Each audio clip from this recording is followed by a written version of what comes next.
One of the most hotly debated topics within the fitness industry is training frequency. More specifically, how often you should train each muscle group per week. On one end of the spectrum, you have those who advocate a training frequency of just one time per week, whereas others favor a higher frequency approach. For example, a 2013 survey of 127 competitive bodybuilders found that 69% of respondents trained each muscle group once per week, while the remaining 31% trained muscles twice or more weekly. So while it's evident that you will see results regardless of what training frequency you use, the question now though is what's optimal, and to figure that out we need to look at the research. Luckily, researcher Brad Schoenfeld recently published a 2016 meta-analysis on this exact topic. They collected 10 different studies and compared training each muscle one time per week versus training each muscle with higher frequencies of 2 or 3 times per week,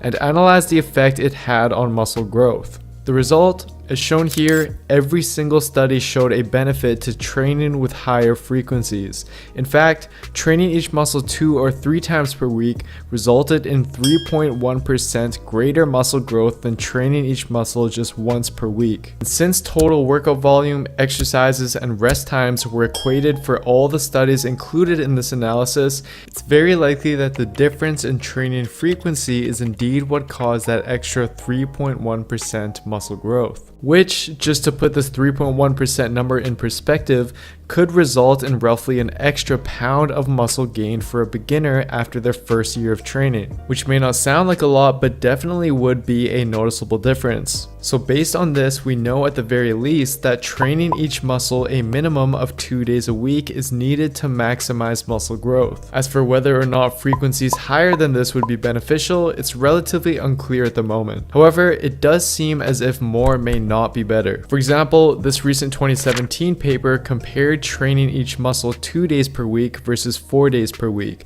with weekly volume being equated between groups. The researchers found that after just 6 weeks, the 2 times per week training frequency group experienced greater upper body gains than the 4 times per week group, therefore indicating that sticking to training each muscle group around 2 times per week is probably your best